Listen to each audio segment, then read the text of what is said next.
Let's play a game. Can you see an animal here? How about here? If your answer is no, then the octopus is doing its job. So, how is this possible? How do they do it?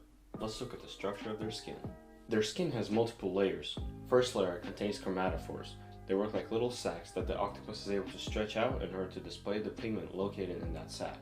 In total, there are 3 colors that are contained in these kinds of sacs: red, brown, and yellow. Next, we have the iridophores. These are stacks of thin cells that have a special protein in them called reflectin, and that produce iridescent and reflective effects, giving the octopus different color tints, but mostly green and blue, via rotation of these cells. The last layer contains lucifores that contain little leucosomes that are tightly packed next to one another and reflect ambient light.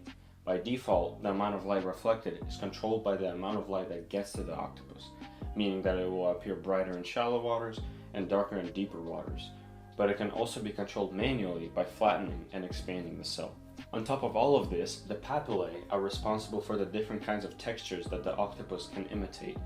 Though not a lot about this process is known, scientists speculate that this is done by squeezing parts of their skin to form bumps, ridges, and even horns, which further helps them with their alien-like disguise. The structure goes around the entire body of the octopus, and as we see, is extremely complex.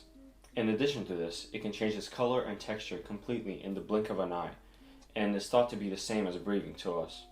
Something that can be done voluntarily, but also subconsciously when needed. So how is it able to keep track of something this complex? Well, octopuses actually have a surprising amount of neurons, a whole of 500 million, 2/3 of which are actually located in their tentacles. This allows them to smell, taste, and think with their arms.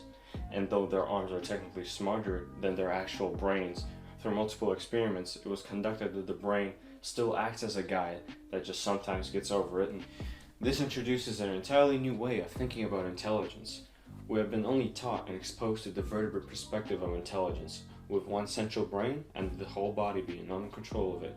But now we know there's at least 2, or even more, that we just haven't discovered yet. Octopuses act like corporations. While the central brain, the headquarter, is responsible for global guidance, each individual arm, the subsidiaries, has enough autonomy to see, taste, grab, and control when and how to camouflage. It is well known that all animals, including us, tend to play when they are bored.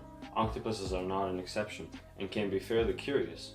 In an experiment done by a marine biologist, an octopus was found playing with an object that was floating with the current on the surface of the aquarium by shooting jets of water at it and waiting for it to come back in order to shoot it again. Now, doing that once is no big deal, but when an octopus does it 21 times, it tells us that this is indeed a very intelligent and fascinating animal.